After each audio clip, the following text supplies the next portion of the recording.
चलो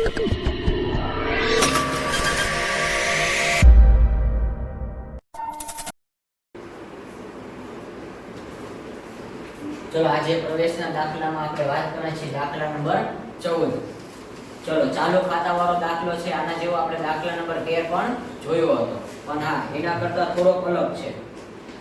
ચલો દાખલામાં આપેલું છે 300 ને 211 પેજ નંબર છે। ચલો સામે રાખજો દાખલો। ચલો ઋત્વી અને પ્રિન્સી 5:3 ના પ્રમાણમાં નફો નુકસાન વેચતા ભાગીદારો છે। જો જૂનું પ્રમાણ કેટલું છે? 5:3 છે। અને હા 31/3/2017 ના રોજ તેમની પેઢીનું પાકું સરવૈયું નીચે મુજબ છે। ચલો પેજ ફેરવજો થી પછી શું આપેલું છે તો ડાયરેક્ટ આપણે હવાલામાં જોઈએ। 1/4/2017 ના રોજ મનને ભાગીદાર તરીકે દાખલ કર્યો। જો મનને શું કર્યો? ભાગીદાર તરીકે દાખલ કર્યો છે। મન તેના અંગત ફર્નિચર, જો હવે અત્યારથી ભાગીદાર મૂડી લાવતો, પણ આ દાખલામાં અંગત માટેનું ફર્નિચર લાવે છે। પહેલી વાર ધંધામાં ભાગીદાર શું લાવે છે? મિલકત લાવે છે। મિલકત આવે તો શું થશે? ઉધાર। અને તે મનના મૂડી ખાતે શું થશે? જમા। અને હા લેણદારમાં પૈકી 60,000 મનને ચૂકવવાના છે। જો લેણદારને એટલે આપણી પાસે કોઈ પૈસા માંગતા હોય તો મનન છે એ 60,000 ચૂકવશે। તો લેણદારમાં હવાલા નંબર 2 કરજો। પછી મનને ભવિષ્યમાં નફા ભાગ, મનનો નફા ભાગ કેટલો છે? 1/5। ત્યાર પછી આપેલું છે મનની પાઘડી। મનની પાઘડી કેટલી છે? 45,000 રોકડમાં લાવે છે। જો યાદ રાખજો નવો ભાગીદાર જે છે મૂડી અને મિલકત, તો અહીંયા અત્યારે મૂડી નથી લાવતો, અહીંયા મિલકત પેટે ફર્નિચર લાવે છે અને પાઘડી પેટે શું લાવે છે? રોકડ લાવે છે। રોકડમાં કેટલા લાવે છે? 45,000। પછી પેઢીનું પાઘડીનું મૂલ્યાંકન અંડરલાઈન કરો। પાઘડીનું મૂલ્યાંકન કેટલું છે? 3 લાખ। તો આમાં શું કહેવાય? નવા ભાગીદારની પાઘડી શોધવાની। પાઘડીનું મૂલ્યાંકન કેટલી છે? કુલ રકમ 3 લાખ। એમાં કોના ભાગની શોધવાની? મનના ભાગની પાઘડી। તો મનને આપણે કેટલી લાવવાની હોય? તો આમાં તમે કરો 3 લાખ ગુણ્યા 1/5 કરો એટલે મનનના ભાગની પાઘડી મળશે। ચલો કેટલી મળે છે? 60,000।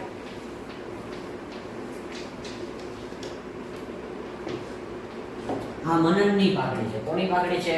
મનનની પાઘડી। મનનને લાવવાના છે 60,000, પરંતુ મનન ભાગીદાર તરીકે રોકડમાં કેટલા લાવે છે? 45,000। એવું ઉપર કીધું હતું તો કેટલા નથી લાવતો?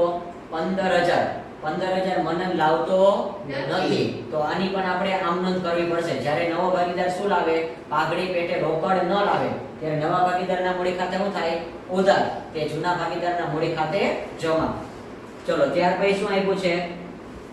ઉધાર ખરીદી 15,000 લેણદારો ખાતે અને ખરીદ ખાતે નોંધવાના બાકી છે। જો ખરીદ ખાતું ખરેખર વેપાર ખાતામાં આવે, પણ આ દાખલામાં આપણે ખરીદ ખાતું નથી બનાવ્યું, તો વેપાર ખાતું ન બનાવ્યું હોય તો આમાં કેમાં લખવાનું? પુનઃ મૂલ્યાંકન ખાતા। કેમાં આવશે? પુનઃ મૂલ્યાંકન ખાતામાં। કારણ કે ખરીદ ખાતું એટલે કઈ બાજુ જવાનું? પુનઃ મૂલ્યાંકન ખાતામાં ઉધાર બાજુ। અને લેણદારમાં પ્લસ કરવાના। લેણદારમાં જો બે હવાલા છે, એક તો હવાલા નંબર કયો છે? બીજો, અને બીજો કયો થયો?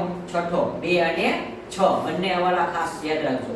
એકને એક હવાલામાં 2 રકમ છે અને વધારાની રકમ એવી આપી છે માલનો સમાવેશ આખર સ્ટોકમાં છે, તો એ રકમ તમને મૂંઝવણ થાય ને એટલા માટે ચેકો મારી દેજો। એ રકમ ધ્યાનમાં લેવાની છે નહીં, સ્ટોકમાં સમાયેલો છે, અગત્યની રકમ છે નહીં।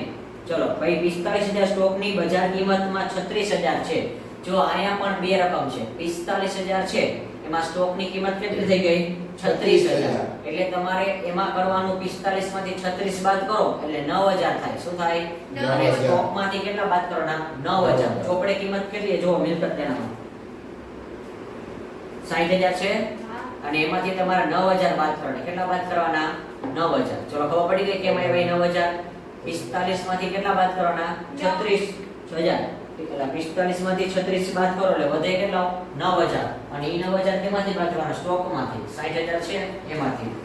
ત્યાર પછી કારીગર વળતર અનામત જવાબદારી, તો દાવો આપ્યો છે મૂડી દેવામાં। ચલો હવાલા નંબર 8 કારીગર નફા ભાગ આપ્યો છે, તેમાં તમે નંબર આપી દેજો। ચલો વળતરની રકમ કેટલી છે? 60,000 કાચા નફા। ચલો કાચા સમયમાં આપ્યા છે 60,000, તેમાં હવાલા નંબર કેટલા આવશે? 8।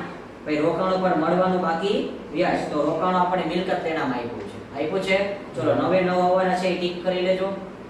હવે શરૂઆત આપણે પહેલા મૂડી ખાતાથી કરી. મૂડી ખાતામાં શું લખવાનું? બા આ લાવ્યા. અહીંયા શું લખવાનું? બા આ લાવ્યા. પેલા મૂડીની રકમ બોલો કેટલી છે?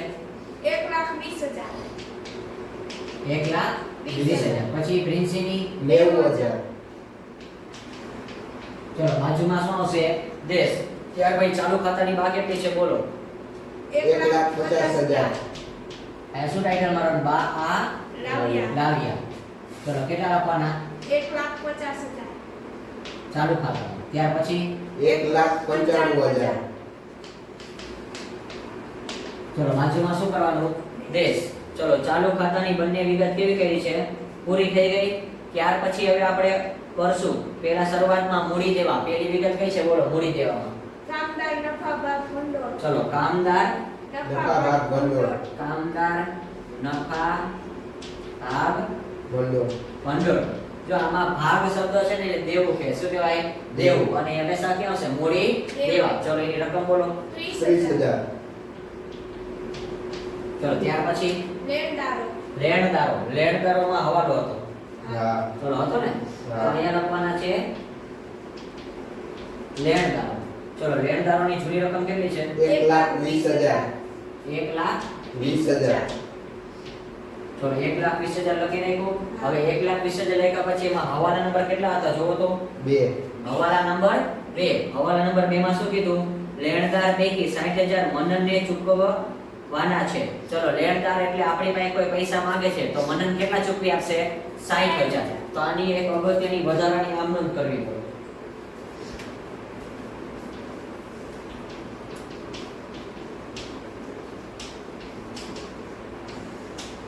લેણદારની રકમ મનને ચૂકવી આપ્યા. આપણી પાસે કોઈ પૈસા માંગે છે એમાં ચૂકવનાર કોણ છે? મનન છે. મનન છે એ લાભ આપે છે. શું આપે છે? લાભ આપે આપે છે. છે. એટલે લેણદાર ખાતે શું થશે? ઉધાર. અહીંયા કરવાનું લેણદાર ખાતે ઉધાર અને તે મનનના મૂડી ખાતે. ચલો મનને કેટલા લાભ આપ્યો છે? 60,000. તો મનનમાં 60,000 આવશે હા. અને લેણદારમાં કેટલા આવશે? 60,000. તો જો લેણદારની રકમ છે કુલ કેટલી હતી? 1,20,000. એમાંથી મનને કેટલા ચૂકવ્યા છે? 60,000. તો અહીંયા લખવાનું છે મનને ચૂકવ્યા. શું લખવાનું? મનને ચૂકવીએ. મનને ચૂકવીએ. ચૂકવ્યા. કેટલા ચૂકવ્યા છે? 60,000. ચલો 60,000 ચૂકવેશો. બાકી કેટલા રહેશે? 60,000. ચલો એક અસર કરી અને હા એક અસર કરી તો મનન કઈ બાજુ છે જુઓ? જમા બાજુ છે.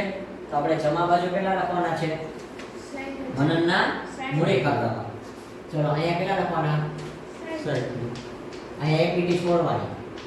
ઉપર કેટલી લીટી છોડવાની? એક. એક લીટી. અને હા સામે શું લખવાનું? લેણદાર ખાતે. ખાતે. ચલો આ રકમ કેવાય ખબર પડી ગઈ? એક હવાલો. એક હવાલો પૂરો. હજી લેણદારમાં એક હવાલો છે. હવાલા નંબર કેટલામો છે બાકી હજી? છઠ્ઠો. જો ચલો ઈ પણ કરી જ નાખી. હવાલા નંબર 6 માં વાંચો શું કીધું છે? ઉધાર ખરીદી લેણદાર ખાતે. કેના ખાતે? લેણદાર ખાતે. અને ખરીદ ખાતે નોંધવાના શું છે? બાકી છે. પણ આ દાખલામાં આપણે ખરીદ ખાતું કે બનાવી નહીં. એટલે ખરીદ મીન્સ કે વેપાર ખાતું અહીંયા બને નહીં. તો વેપાર ખાતું ન હોય તો કયું લેવાનું? પુનઃ મૂલ્યાંકન ખાતું. અને ખરીદી હંમેશા કઈ બાજુ આવે? ઉધાર સાઈડ. અહીંયા આવશે લેણદાર ખાતે. કાઉન્સમાં લખાશે નહીં નોંધાયેલ ખરીદ ખાતે. શું લખવાનું છે? નહીં નોંધાયેલ ખરીદ ખાતે. નહીં નોંધાયેલમાં ખરીદી કેટલી છે? 15,000. અને હા યાદ રાખજો ખરીદીને ક્લિયર સંબંધ છે લેણદાર સાથે. ખરીદીમાં પ્લસ તો લેણદારમાં શું થાય? પ્લસ. તો અહીંયા શું કરવાના? નહીં નોંધાયેલી ખરીદી કેટલા પ્લસ કરવાના? 15,000. ચલો બંનેનો સરવાળો કરતું કેટલો આવશે? 75,000. ચલો પેલો હવાલો પૂરો. ચલો ખબર પડી ગઈ. લેણદારમાં કેમ કર્યું? પેલા ઘટાડ્યા. પેલા કેટલા ઘટાડ્યા? 60,000. એ આયે ચૂકવ્યા હતા. આ બાજુ શું આવશે? જમા. જમા હોય તો સામે નામ કોણ આવશે? લેણદાર ખાતે. એ ખતવણી કહી કહેવાય. અને હા ત્યાર પછી ખરીદી હંમેશા કેમ આવશે? પુનઃ મૂલ્યાંકન ખાતામાં ઉધાર બાજુ. અહીંયા 15000 છે અને અહીંયા શું લખવાનું નહીં નોંધાયેલી ખરીદી. પેલો વાળો પૂરો. ચલો ત્યાર પછી બીજો શબ્દ કયો છે? કામદાર વળતર અનામત. તો જો અનામતની રકમ કેટલી છે? 60000. એમાં કયો હવાલો નંબર છે? 8. 8મા હવાલામાં શું કીધું? કારીગર વળતર અનામત પેટે જવાબદારી કેટલી થઈ? 28000. તો યાદ રાખજો દાવાની રકમ કેટલી છે? 28000. તો અહીંયા આવશે કામદાર વળતર દાવો. અનામતની જવાબદારી. અને જવાબદારી એ કહેવાય ને દેવુંય કહેવાય. ચલો બે શબ્દ છે. ચલો ખબર પડી ગઈ. તો દાવાની રકમ કેટલી છે આપણી પાસે? 28000. અને ભંડોળ કેટલું પડ્યું જોવો? 60000 છે. હા. ચલો તો ભંડોળ આપણે મૂડી ખાતામાં લખાય કે ચાલુ ખાતામાં? બધી વિગત કેમાં આવશે? ચાલુ ખાતામાં. કોઈ વિગત મૂડી ખાતામાં આવશે નહીં. ચલો તો અહીંયા ટાઇટલ શું આવશે? કામદાર વળતર અનામત. અનામત. તો કામદાર વળતર અનામતના જૂની રકમ કેટલી છે? 60000. 60 માંથી આપણો દાવાની રકમ કેટલી હતી? 28000. તો 60 માંથી તમે 28 ચૂકવી દો તો હવે વૈધા કેટલા? 32000. તો હવે ભંડોળ કેટલું વેચવાનું? 32000 વેચવાનું છે. ચલો વેચો. કેટલામાં આવે છે? 20000. પહેલામાં કેટલા આવશે? 20000. બીજામાં? 12000. ચલો પ્રમાણ કેટલું હતું? 5 એટલે 5:3 જેમ 3. જૂના પ્રમાણમાં જ વેચવાનું છે. ચલો ત્યાર પછી મૂડી દેવા બધું પૂરું થઈ ગયું. હવે કઈ બાકી છે? મિલકત દેણા. મિલકત દેણામાં સૌપ્રથમ શું આપ્યું છે? બેંક. બેંક. તો બેંક ક્યાં આવે? રોકડ બેંક ખાતામાં ઉધાર. અહીંયા શું આવશે? બા આ લાભ લાવી. રકમ બોલો. 60000. ચલો ત્યાર પછી કઈ વિગત આવી છે? દેવાદારો. દેવાદારો. હવાલો છે એમાં? ના. ચલો હવાલો ન હોય તો ક્યાં આવશે રકમ? Outer column. દેવાદારોની રકમ કેટલી છે? 90000. ચલો ત્યાર પછી સ્ટોક. સ્ટોકમાં હવાલો છે. હા. તો સ્ટોકની રકમ ઇનર કોલમ 60000. Inner column. તો જો સ્ટોકમાં હવાલા નંબર કેટલા છે જોવો? 7મા હવાલામાં શું કીધું છે? 45 સ્ટોકની બજાર કિંમત પણ કેટલી થઈ ગઈ? 36000. એટલે 45 માંથી તમે 36 બાદ કરો ને એટલે કેટલા મળે છે? 9000. અને ઈ 9000 આપણે ઘટ્યા. શું થયા છે? ઘટ્યા. પેલા જૂની કિંમત કેટલી હતી? 45. 45 માંથી ઘટીને કેટલી થઈ ગઈ? 36000. તો કેટલાનો તફાવત આવ્યો? 9000. અને ઈ 9000 છે એ ટાઇટલ મારવાનો ઘટાડો. શું લખવાનું છે? ઘટાડો. અહીંયા બાદ કેટલા કરવાના? 9000. ચલો 60 માંથી 9 બાદ કરો કેટલા આવશે? 51. ચલો 51000 આવે. મિલકત ઘટે તો કઈ બાજુ હશે? પુનઃ મિલકત ખાતામાં ઉધાર બાજુ. અહીંયા શું લખવાના? 9000. અહીંયા શું લખવાનું? સ્ટોક. સ્ટોક ખાતે. ચલો ખબર પડી ગઈ. ત્યાર પછી કઈ વિગત બાકી છે હજી? મકાન. મકાનમાં હવાલો છે. ના. મકાનમાં હવાલો ન હોય તો ક્યાં આવશે? Outer column. આઉટર કોલમમાં રકમ 4,50,000. 4,50,000. 50,000. ચલો ત્યાર પછી રોકાણ. રોકાણ. રોકાણોમાં હવાલો છે. હા. ચલો રોકાણોની કિંમત બોલો. 1,05,000.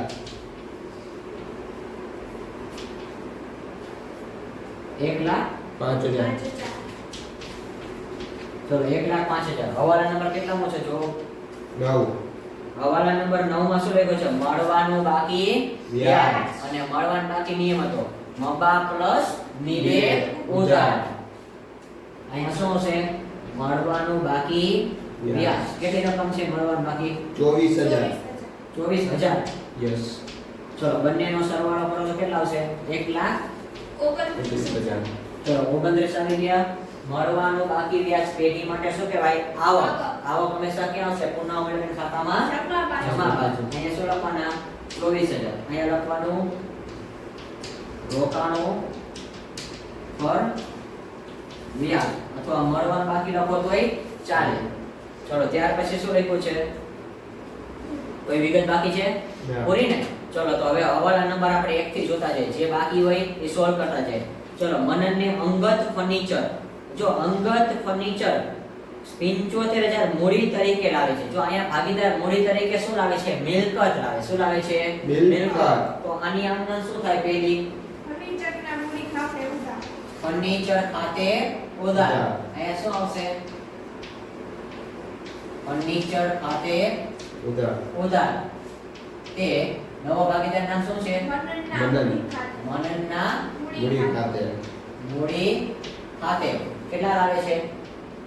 75,000.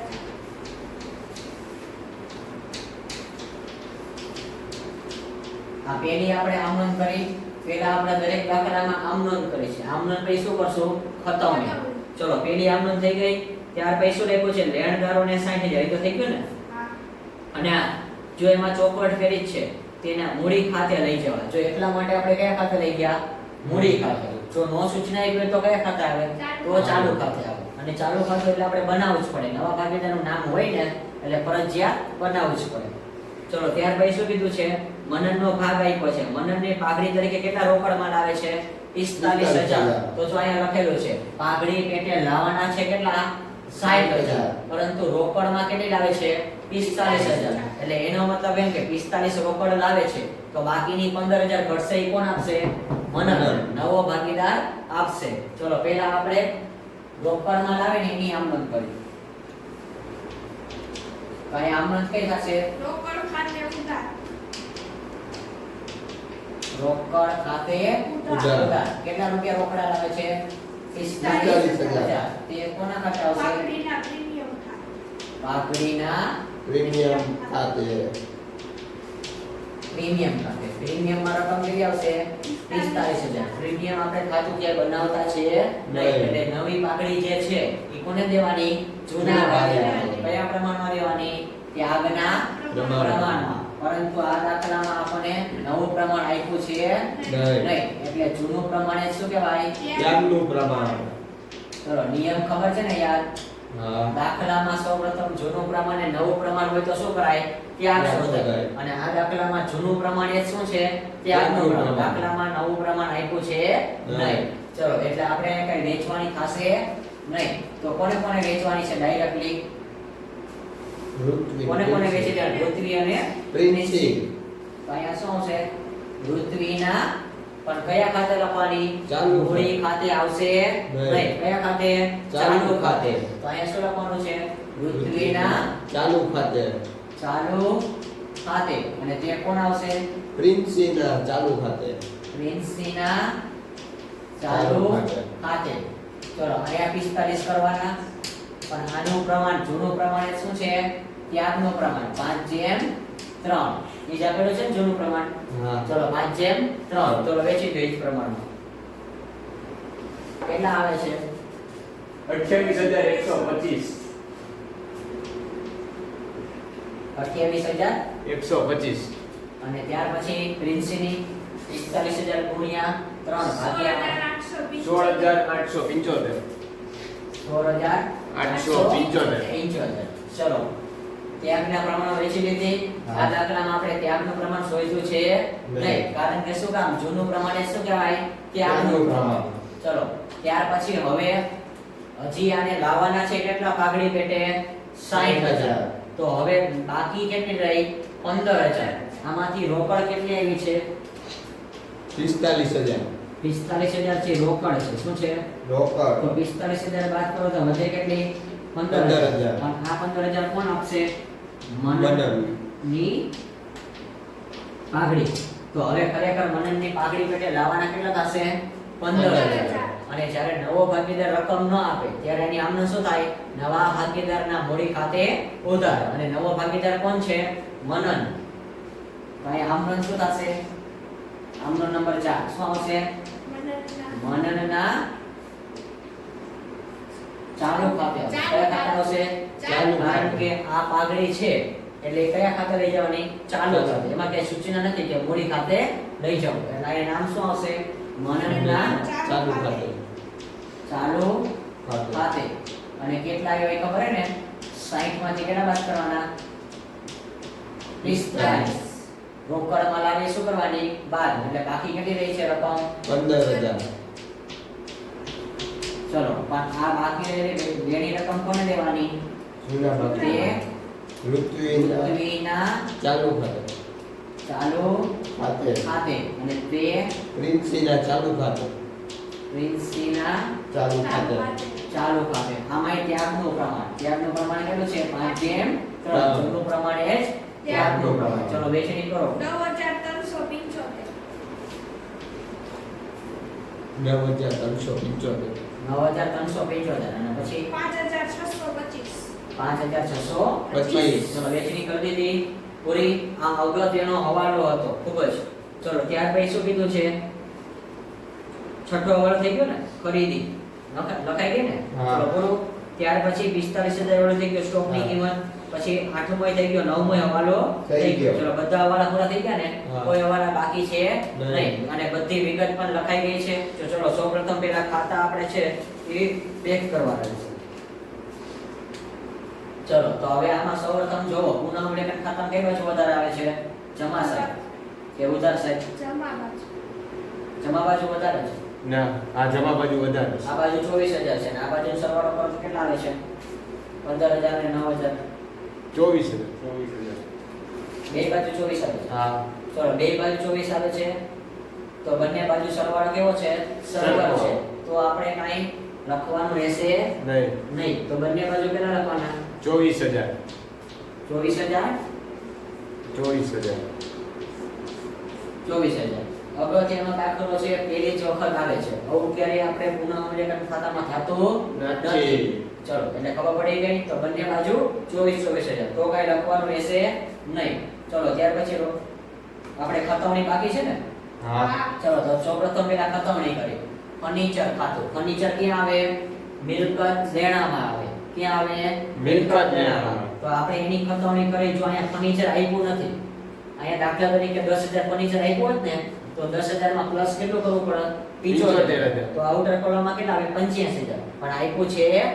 એટલે અહીંયા ડાયરેક્ટ શું લખવાનું? ફર્નિચર ખાતે. ફર્નિચર અને કાઉન્સમાં કોનું નામ આવશે? મનનની મૂડી. આવું લખવાનું. એટલે આપણને ક્યારે દાખલા બેઠા હોય ને ગણવા ત્યારે ખબર પડે. ચલો મનન કેટલી લાગે છે મૂડી? 75,000. ચલો આ પેલી અસર કરી. ચલો હવે ઉધાર બાજુ થઈ ગઈ ને અસર. હા. ઉધાર બાજુ અસર કરી છે મનનની મૂડી. પણ કાઉન્સમાં આપણે લખ્યું છે ફર્નિચર લખી નાખ્યું છે. ત્યાર પછી શું આવશે? મૂડી ખાતામાં કઈ બચાવવાનું? જમા બાજુ. જો અહીંયા એક લીટી છોડી હતી. હા. પણ અહીંયા નામ કોનું આવશે? ફર્નિચર ખાતે. ખાતે. કાઉન્સમાં લખવાનું મૂડી. મૂડી. ચલો પેલી ખતવણી થઈ ગઈ. ત્યાર પછી બીજી ખતવણી કરવાની રોકડ ખાતાની. તો રોકડ ઓબ્લિક શું આવશે? બેંક. ચલો રોકડ ઓબ્લિક બેંક ખાતામાં જવાનું. તો અહીંયા આપણે શું લખવાનું છે? 45,000 લખ્યા. તો ખતવણી નિયમ શું હતો? સાઈડ પોતાની, રકમ પોતાની, નામ સામે લેવાનું. સાઈડ કઈ લેવાની? ઉધાર સાઈડ. રકમ એ કેટલી લેવાની? 45,000. પરંતુ નામ કોનું આવશે? પાઘડીના પ્રીમિયમ ખાતે. ચલો પાઘડીના પ્રીમિયમ ખાતે.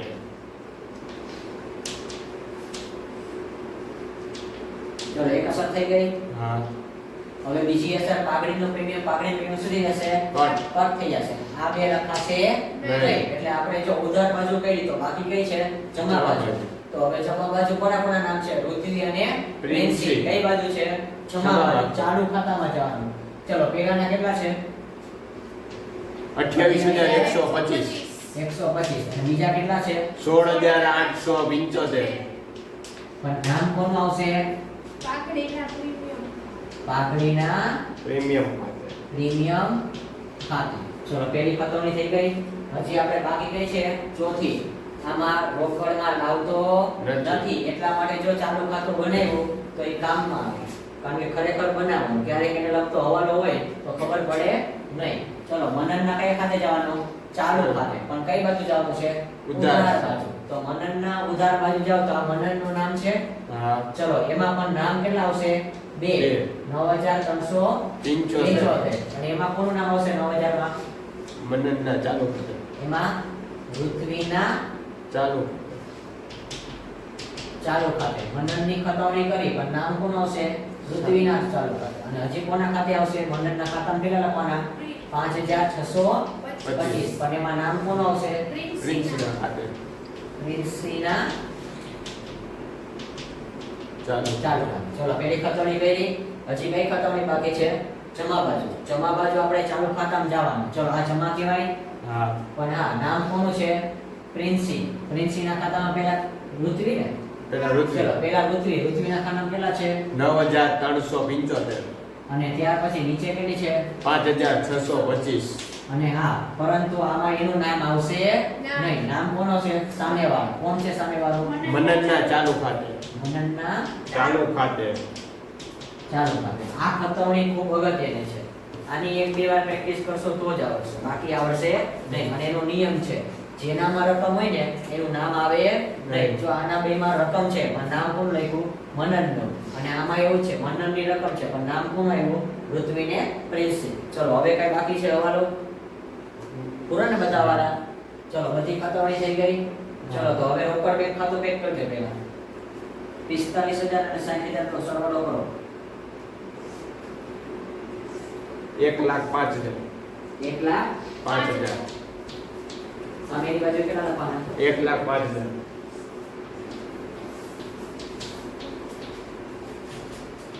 1,05,000. અને રાઈટર શું આવશે? બહાર લઈ ગયા હા લઈ ગયા. બાને ક્યાં લઈ જવાનો? સામે. બા સામે જાય તો નામ શું આવશે? બેંક. રોકડ ઓબ્લિક બેંક. ચલો બેંકમાં કેટલા લખવાના છે?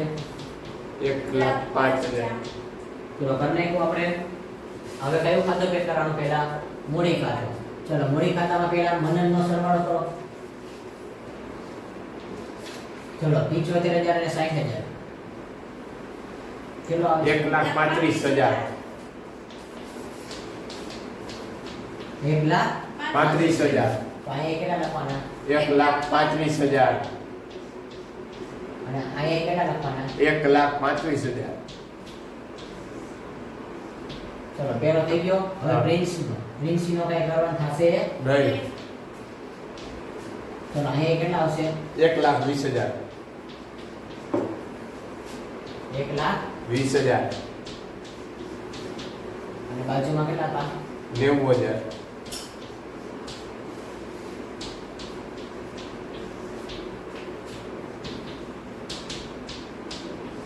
ચલો અહીંયા ટાઇટલ શું છે? બા આ લઈ ગયા ગયા. બાનો નિયમ શું છે? જે બા જ્યાં મળે બાને ક્યાં લઈ જવાના? નીચે. આ બાને અહીંયા ઉતારી દેવાના. બા ઉતરે તો બાનું નામ શું હશે? ભાગીદારની મૂડી મૂડી. પેલું નામ કોનું છે? ઋત્વી. ઋત્વીની કેટલી છે? 1,20,000. બીજું નામ? પ્રિન્સી એની રકમ? 90,000. બરાબર. ત્યાર પછી કોનું નામ છે? મનન 1,35,000.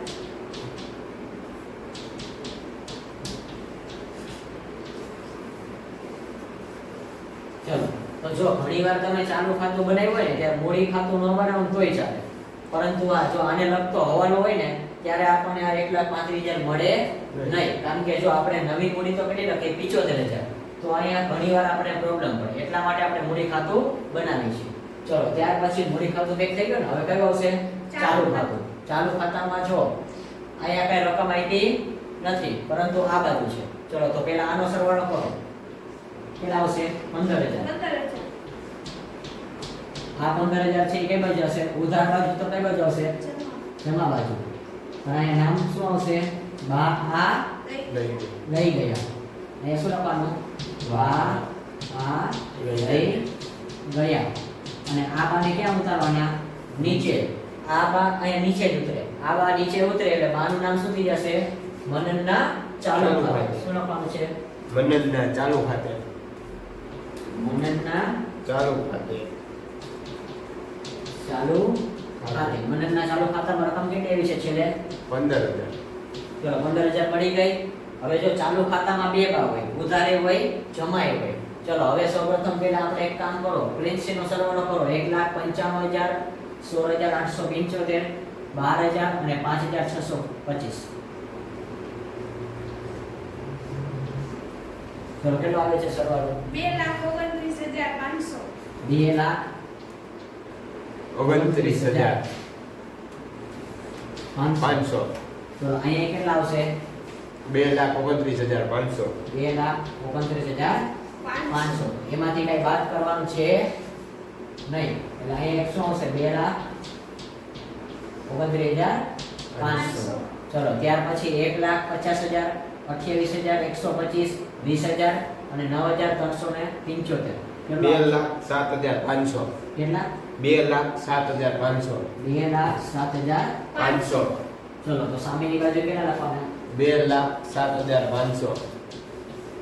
ચલો અહીંયા કઈ બાદબાકી કરવાનું થશે? નહીં. ચલો અહીંયા શું લખવાનું? બા આ લઈ ગયા. લઈ ગયા. બાનો નિયમ શું હોય? જે બા મળે એ બા ને ક્યાં લઈ જવાના? નીચે. તો આ બા નીચે આવે તો નામ શું આવશે? ચાલુ ખાતું. અહીંયા ટાઇટલ શું મારવાનું? પૃથ્વી ચાલુ ખાતું. પેલા કોણ આવશે? પૃથ્વી ઋત્વી. બીજું કોણ આવશે? પ્રિન્સી ચલો ઋત્વીની કેટલી રકમ છે ચાલુ ખાતામાં? 2,07,500. 2,07,500. ચલો વત્તા કેટલા કરવાના? 2,29,500. 500 આ બેનો સરવાળો બહાર કરો. 4,37,000. 4,37,000. 37,000. ચલો પૂરેપૂરા યસ. થઈ ગયા ને? અહીંયા મૂડી ખાતાનો સરવાળો બોલો તો 3,45,000. 3,45,000. ચલો સૌપ્રથમ પેલા મિલકત તેનાનો સરવાળો બોલો કેટલો આવે છે? 4,50,000, 75,000, 1,29,000, પછી 90,000, 51,000, 1,05,000 અને 15,000. 9,15,000 9 લાખ. 15,000 ચલો અહીંયા કેટલા આવશે? 9,15,000. એવી રીતે મૂડી દેવાનો સરવાળો કરો 3,45,000, 4,37,000, 75,000, 30,000 અને 28,000. 9,15,000. ચલો બાકાસરમાં બંને બાજુ સરવાળો કેવો આવે? સેમ છે. સરખો જ આવે. ચલો તો હવે આપણે આના જેવું શું છે? એક ઉદાહરણ દેવાનું છે. આ દાખલાની પ્રેક્ટિસ થાય એટલે સેમ ટુ સેમ આના જેવું ઉદાહરણ છે એ લેસનમાં આપું છું. તો આના જેવું ઉદાહરણ સેમ કેવું છે? ઉદાહરણ 25 25 અને પેજ નંબર 190. ચલો આ તમારે છે એ SW માં કરવાનું રહેશે. આના જેવું ઉદાહરણ છે એટલા માટે